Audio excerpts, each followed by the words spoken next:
What's up, guys? Charles Damiano here from the Bruce Lee collection for another exciting episode. And today, once again, I'm here with my Bruce Lee brother, Hector Martinez! Charlie! Yes, indeed, man! What's happening, brother? Ooh, this is gonna be another exciting one, man. This is gonna be a good one. Get ready. Another night episode. Could you believe it? What time is it? 7:15 maybe now? 7:15 on a Wednesday evening. Nice. Wow. It's cold outside, snow and ice, and Charlie's at my place again. Well, you got me here for this one because like the last episode, when you said you had a tombstone, original replica, yeah. I ran over here and then you called me and said, now I have another rare collectible on that same level, and I had to come here tonight. We had to do it. We had to do it. Because I got really excited when you told me about it. I know you like all this stuff, maybe more than I do. Oh, man. So, but seeing your enjoyment and your enthusiasm increases mine. A Bruce Lee replica of the famous Nunchucks. Who cannot get excited about that? So, you know, Charlie, I've been wanting these for a while. And this is, I would say, years in the making. Man. And again, George Lee, the master maker. That's his name. That was George Lee, the name that actually Bruce gave him. Bruce gave him the name of master maker. They were friends since the 60s, part of the Four Musketeers. Musketeers, yeah. The Four Musketeers. Yeah. And he was his master maker because he built most of the exercise equipment and everything that Bruce asked him for his training through sketches. George would then go back and make it, right? Indeed. Wow. But then I didn't really know he had made these as well. So give us a little backstory on these. Like, how'd this come about? Well, you know, I got these through Perry Lee. Okay. I got these. Perry Lee, who happens to be one of the world's top Bruce Lee collectors, historians, and enthusiasts. And Perry is a heck of a great guy. Oh, yeah. And I did mention to him that I was looking for these Nunchucks. Now, Perry was also a friend of George Lee, and they had a great relationship. And Perry tells me that he used to go to George Lee's home occasionally, and he was friends with George and also his wife. May George rest in peace. Yes, yes. And so George actually made a few of the tombstones. And he also made a few of the nunchakus. So I believe that these nunchakus, again, were made for friends and family. Because he didn't mass produce them. Right. He made a few. He probably made a dozen. I'm not sure. Don't know the number, but there were only a few. So lo and behold, I was asking Perry, would you know where I could acquire a pair of original George Lee nunchakus? And he says, well, you know what? I'll get back to you. So I spoke to Perry and I said, Perry, I need a pair of those nunchakus, man, and you're the man that can find them for me. My name is Perry Lee. Started collecting Bruce Lee memorabilia back in 1967. We negotiated the price and here they are. Wow. Now these replicas look exactly like the ones Bruce used in Chinese Connection, the original ones he used. They're very close to those. Is there a, because George made those for Bruce, I believe, the ones in the Chinese Connection. George made all his nunchucks. All his nunchucks, right? So it looks like he kind of modeled this after the ones that Bruce used in Chinese Connection, because it has I see the three stripes on there that's indented into the wood, and it looks like the same kind of thickness and size. Very close. Yeah, what do you think? Yeah, the batons have the three rings. The three rings, right? They're three carved rings. And the chain is different, actually, in Chinese Connection. Is it longer? It's longer, and they're silver, and they're also kind of like, well, it's a different style. Different style, okay. These are replicas from 1967. Okay, so these may have been more of the ones maybe like he used in the Green Hornet then. Correct. These are the ones that Bruce Lee used to, they're replicas of the ones that Bruce Lee used to use for training. For training, and the ones that were featured on the Hunter and the Hunted episode of the Green Hornet. Of the Green Hornet, which was the very first time that we all saw Bruce Lee's nunchaku. Yeah. And that was in 1966 or 67. A lot of people, well, the younger guys today have seen Bruce Lee in Enter the Dragon, Right. and Fist of Fury, and then Way of the Dragon. But you and I, the older generation, we saw Bruce Lee using his nunchaku in 1967 during the Green Hornet episode of The Hunter and the Hunter. Yeah, so he really introduced that weapon back in '67 on the Green Hornet, but he brought it to the big screen, right? Correct. Where we saw it in the movies for the first time in Fist of Fury. In Fist of Fury, known that's here as right. Chinese Connection, right, in the States. That's right, but these are made in the style that Bruce Lee used when he trained, and also the Green Hornet. So, but the one who taught Bruce Lee how to use the nunchaku, of course, was his student Dan Inosanto. Right. And George went on to make different styles of nunchaku. I'm curious to know if he was the one that did the Game of Death nunchakus for Bruce. That would be interesting to find out. Yeah, that I don't know. I'm not quite sure about that either. But they were very unique, the color and the style. And it looked like there was a vinyl over the nunchucks. Yes. You could see it by the rope. Yes. It bends a little bit, so it almost looked like They were bagged. bagged, yeah, bagged with the in covering. in leather or leather, yeah, with the black stripes on Yes. there. Yeah, those were really unique, those chucks. I heard that they were foam. Right. Someone mentioned that they were foam. They may have been when he was using them on set, right? Because at Correct. times I think you almost can see them bend a little bit when he's using them. Even when he's swinging. Swinging them, yeah. Yeah. So you might be right about that. Right. But yeah, these are beautiful, man. Because I don't think many of these were made. This is the first time I'm actually seeing a replica pair, and to be made by George Lee is what really makes it very special and adds a lot of prominence, because, you know, like you said, he was Bruce's builder, his best friend, Correct. his student. I mean, Oh, yeah. you know, Bruce had George on the set of the Green Hornet. He had all the four Musketeers there at the time. So, wow, look at those, man. Yeah, now what's interesting about these nunchakus is that they're very light. They're light in weight. That's the way Bruce Lee preferred his nunchakus. Light. Can I feel them? Absolutely. I won't spin them, I promise, because we don't want to break all these glass to spin. Yeah. Look at that, man. Yeah, Oh, yeah. wow, they are lightweight. Yeah. I can see these moving 1,000,000 miles an hour. Who's using these? Man, those are beautiful, Hector. So these say a replica of the original nunchaku made for Bruce Lee by George Lee in 1967. Wow. And if you notice, he uses the same tags that he used on the Tombstone. On the tombstone. Yeah, we'll show a close up of that in Yeah. a bit, and we'll show a close up of these nunchucks also, because these are beautiful, man. Thank you, bro. Thank you. These are simply amazing. Wow. You know, I was talking to Perry Lee because I said, you know, now that I have the tombstone, I want to get the nunchaku to make the pair. Yeah. You know, it's my personal homage to George Lee. Absolutely. Now you have two really key pieces from, you know, Master Builder George Lee The in your Master collection, Builder. man. Yeah, And I love the man. way it's boxed, and I love the little tag on there, you know, adding the provenance that it is from George Lee, and in 1967 it really tells a nice story. Yeah, man. Wow. There's one more collector that I know that actually owns a pair. Oh, who's that? But they're brown, and that's our great friend Min Long. Min has a pair? Min has a pair because he was friends with George Lee. Ah, okay. So Min, he- congratulations, man.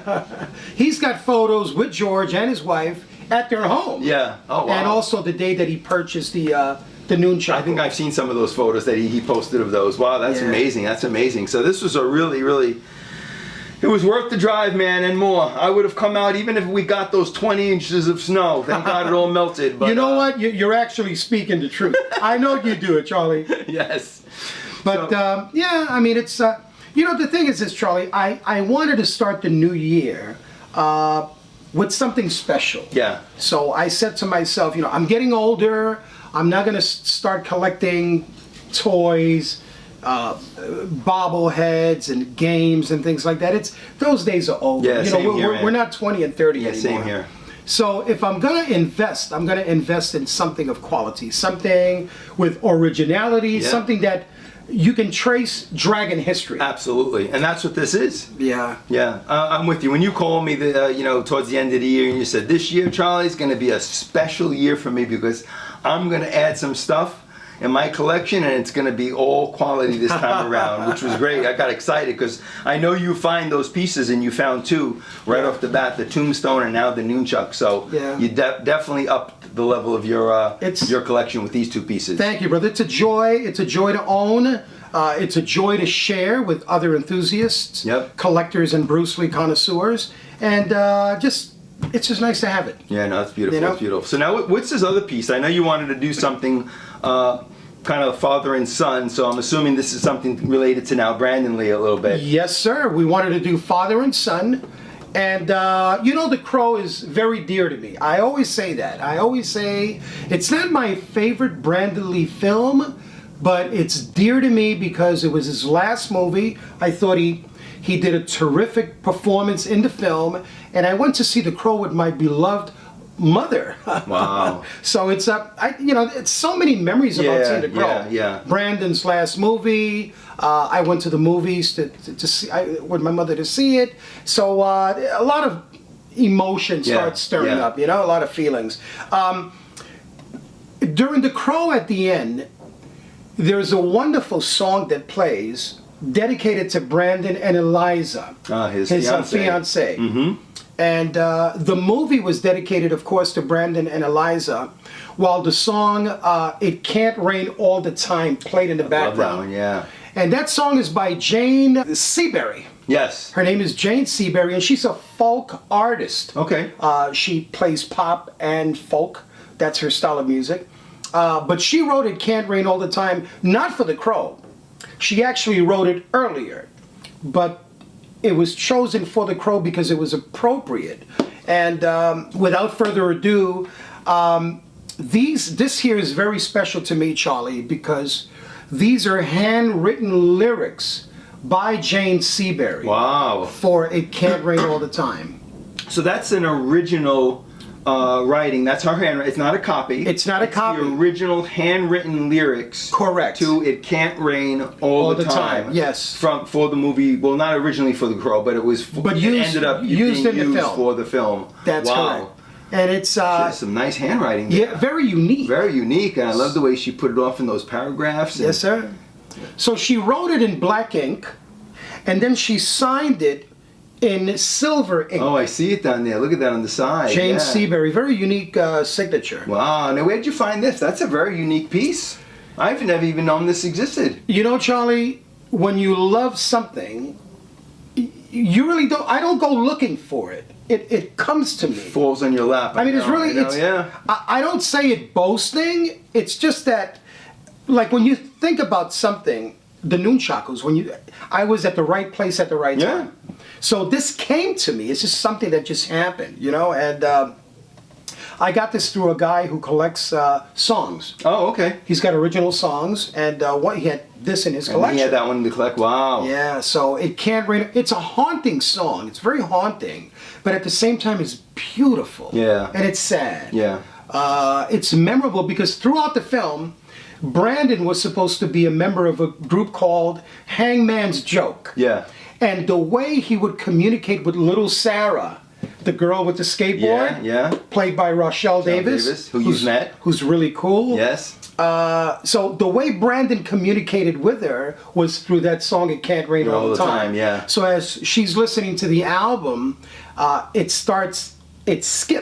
And it stays on. It can't rain all the time. Can't rain all the time. Can't rain all the time. And she's like, Eric? Yeah, you know? yeah. It almost like communicated to her through the song. Through that right? song, exactly. And then he says the line to her, right, in the movie at one point too, right? Yeah. It's more like surfing and skating. I wish the rain would stop just once. Can't rain all the time. Eric? When Can't he's rain walking all the away, time. He says, "I can't rain." And she all turns the time. around, she goes, Yeah. "Is it Eric?" Is that Eric? You know, so yeah. it's but it's a great piece. Almost like it can't be bad all the time, right? The sunshine's gonna come out at one Yes. point, right? It's gonna get better, right? Your life's gonna move on. It can't, be bad all the time, right? Of course, there's a French saying, and it's like this. It's après la pluie, c'est les boutons. That means it may rain today, but tomorrow the sun will shine. Exactly. So you can't expect rain all the time. time. Eventually the sun is going to come out. Exactly. But it's a great song. It's beautiful. Again, it's haunting. But for those that love The Crow, they can relate to. Well, it was perfect It Can't Rain All the Time. for The Crow, because The Crow was a little haunting. It was filmed. It was a very dark and eerie type of Indeed, very piece, gothic look. Yeah, the whole thing was that way. So it was a very appropriate song for that. Wow, it's a nice piece, man. Thank you. That's a great one. What a nice dedication to Brandon. You got one here for for Bruce. So this was definitely a nice father-son episode here, man. Charlie, you know, back in 1993, I was working for the Woolworth Corporation, and Jerry Ollinger. You know that Jerry Ollinger used to acquire movie material. I don't know how he did it, but he was the king. He was the king of that. Of doing that. So he used to acquire movie material before the movie theaters. Wow. So one day I walk into his shop looking for Bruce Lee stuff, and he says, "Are you into his son, Brandon Lee?" I says, "Yeah, well, somewhat. I had seen Legacy of Rage, and Kung Fu the movie, right." So he says, "Well, I got these stills to a movie that he's coming out in called The Crow." And I says, "Really?" And then he pulls out this press book. Press book. And it's got the slides. Press kit, yeah. A press kit, right. Yeah. And it's got the slides in there. It's got the photos and all the information. Yeah. The synopsis of the film. in there on the paper. Yeah, those are great, those press kits. Right. And as I'm looking at the photos, I'm seeing him in this makeup, and I'm like, what? I wasn't really understanding what I was seeing. Yeah. So I thought it was a comedy, or but I'm gonna leave the best for last. So I bought the press kit, and I looked it up, The Crow, and I got some information that says, man, this is going to be amazing, you know, based on James O'Barr's underground comic. Yeah. So I had an office at the Woolworth Corporation, and I took some of the stills, and I put them in frames, and I put them on my wall. I still got photos, actually. I'm going to send them to you so you can share them with your audience. Yeah, that'd be nice. And the people that used to come to my office, the minute they saw the photos, this is what came out. It's, oh, I see you like Michael Jackson, too. They thought it was Michael Jackson that I had on the wall. I says, no, it's not Michael Jackson. It's Brandon Lee as Eric Draven in an up-and-coming film called The Crow. That's funny. So, and then, of course, I had the really superstitious ones. Oh, you should take that down, Hector. That looks really demonic and all that crazy stuff. Wow. But yeah. So, you always liked The Crow. That was always and plus everything that comes out on it is so great. I mean, the figures, the statues. Yeah. They really do a good job with the Crow material, and most of the material come out on that movie. It's not like they put the material out on Rapid Fire or Showdown. It's all on The Crow, right? Correct. Because it's from the comic book character, so they could play off that. It's much more marketable. Marketable, yes. I mean, you can't market Brandon Lee and Legacy of Rage. I mean, it's just it'd be a plain action figure or a statue. But The Crow, I mean, The Crow is it's iconic. It's iconic. Yeah, absolutely. Well, this was a great episode, man. I appreciate you. You calling me down here to kind of see these wonderful, first of all, Nunchucks by George Lee. My pleasure, John. And then also the Crow original handwritten by the artist herself, Jane Seabury. Yeah, and it's not a copy. It's almost like when you own an original script. Not the copy of the script, but the original. So you have the original lyrics there, which is fantastic. Right. So I commend you, man, once again. And thanks for inviting me down. I hope you guys enjoyed this episode. If you're new to the channel and haven't subscribed, please hit the subscribe button. Give the video a thumbs up. I'm sure you enjoyed this video. And until next time, Hector and I will be signing out today. As always, saying, have fun collecting. Always. And we'll see you guys next time. God bless.